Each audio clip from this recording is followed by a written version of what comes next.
Because of the major skeletal difference, the basic techniques for cutting up the flatfish are not the same for cutting up the round. In the round fish, the backbone runs along the upper portion of the fish. The flesh sits on the bone of the flatfish in such a way that the usual fabrication techniques yield 4 quarter fillets. A basic method will be demonstrated by using a flounder, a delicate, mild-tasting fish. It has the typical flatfish anatomy. Variations on the procedure will be shown using other flatfish that have slightly different structures. This flounder has been gutted and scaled already. Using a fillet knife, cut down one side of the backbone. From that side, carefully remove the first fillet, staying close to the rib bones. Turn the fish, and going as far as the tail to preserve the flesh, remove the second quarter fillet. Take advantage of the flex of the knife to stay close to the bone when cutting off the fillet. Traditionally, the bones from lean white fish like this flounder are reserved to make stock, unless the taste of a certain fish is necessary to the recipe. Turn the fish to the other side. The light side provides a visual clue where to cut, called the lateral line. Remove both quarter fillets from this side. This is the basic technique for filleting a flatfish into quarter fillets. With practice, fabricating flatfish into quarter fillets can become second nature. The fillets from the dark or top side have more flesh, so they are slightly heavier than the light side. Skin the fillet the same way you did the round fish. Trim away the leftover bones. Position the fillet at the edge of the cutting board. Hold your flexible fillet knife at the best angle to peel all the flesh from the skin. Anchoring or pulling one end, use the same back and forth motion you saw demonstrated with the round fish. Remove the remaining bones and trim to make a neat shape. These fillets are ideal for creating the rolled up paupiette. Paupiette are generally made from lean fish like flounder and are often curled around a stuffing. The fillets may also be cut into finger-like goujonette, from the French name for small fish, goujon. If you choose, you may also cut full fillets from flatfish. This flounder has been cleaned already. Score the skin along one side of the fish between the fillet and the fatty, bony rim. Work the knife in gently over the layer of bone towards the center. Go up and over the backbone, being careful to preserve the flesh of the fillet. Using the tip and flex of your knife, gently cut away the rest of the fillet. Turn the fish to the other side and duplicate the up and over method to free the other fillet. Trim away the fat and bones which support the fins. The method for skinning is exactly the same for other fillets. Make sure your knife is wide enough, especially for skinning the dark side fillet. Trim away excess bones or bruises. Large, full fillets can be stuffed or fabricated further into quarter fillets.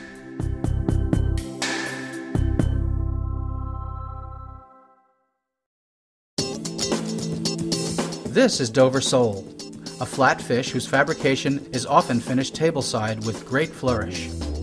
Traditionally, this fine, delicate fish comes from the channel between France and Dover, England. The fabrication technique for the Dover sole is unusual because you pull the skin right off with your hands without taking the flesh off with it. Notch the tail end with a knife to create a handle with the tail. With a rolling motion, take off the entire skin. Use a towel if necessary to get a grip. Don't claw at the fish with your fingers. Hold it down flat. Use the same technique with the other side. With Dover sole, many chefs choose to remove the skin before filleting. Dover sole à la Meunière is a popular preparation using lemon butter and parsley. To make the fabricated cut for the dish, examine the fish to see the outlines of the fillet. Cut off the head. Preserve the flesh by cutting at a diagonal. Cut along the outline of the fillet. The reproductive organs of some fish are edible, but they must be handled carefully because they are perishable. Here, the roe or eggs are gently scraped away. Use the same technique on the other side of the fish. Cut off blood clots and rinse if desired. Cut off the fins for a nice, neat look. The sole is ready for cooking à la Meunière. The wait person would remove the bones at tableside. Dover sole Colbert is another preparation of this flat fish. in which it is breaded, fried, and served with a special butter. The unsightly head will be breaded so it need not be removed. Peel off the skin as before on both sides. Remove the roe from both sides. Trim the fins along the fillet line.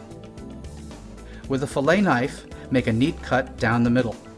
Carefully cut the flesh along one side of the line and form a curved flap. Create a pocket for the Colbert butter by pulling back the flesh on the other side of the line. Notch both ends of the backbone so the bones can be gently pulled out after cooking. This is the fabricated cut for Dover sole Colbert and for a la Meunière. If you simply want quarter fillets from the Dover sole, skin it and remove the roe as before, but then gently score the line down the middle. Carefully cut the flesh away from the bones on both sides of the line and on both sides of the fish. This is the same basic fabrication technique as with other flat fish. Here, the head has been left on. Trim clots and fin bones to form 4 neat quarter fillets.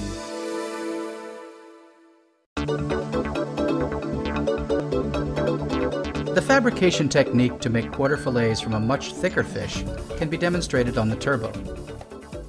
It has a rough, bumpy skin, but a snowy white, fine textured flesh.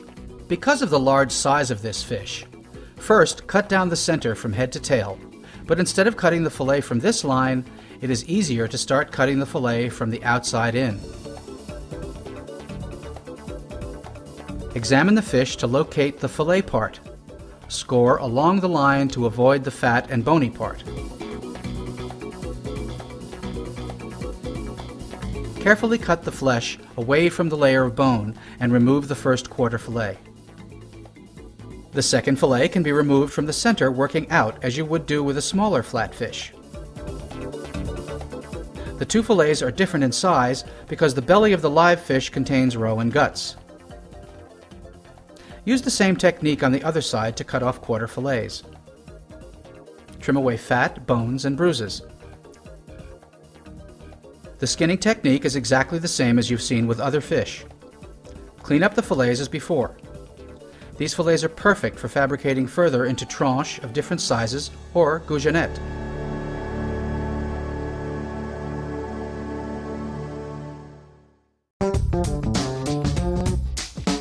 The halibut is an even larger, thicker flatfish. It can weigh up to 300 pounds, but it is lean and has a delicate flavor. It calls for using the same technique we used with the thick turbot coming from the outside in. Cut the fillets away from the bone, trim and skin as before, but you will probably need a larger knife for this big fish. Fabricating steaks is well demonstrated with the halibut. Trim the fins.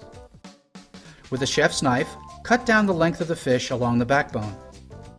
It may take some effort to cut all the way through. Skin and bone will be removed after cooking. Proceed to cut the steaks. A typical portion is again 4 to 6 ounces. Trim them up and they're ready for cooking.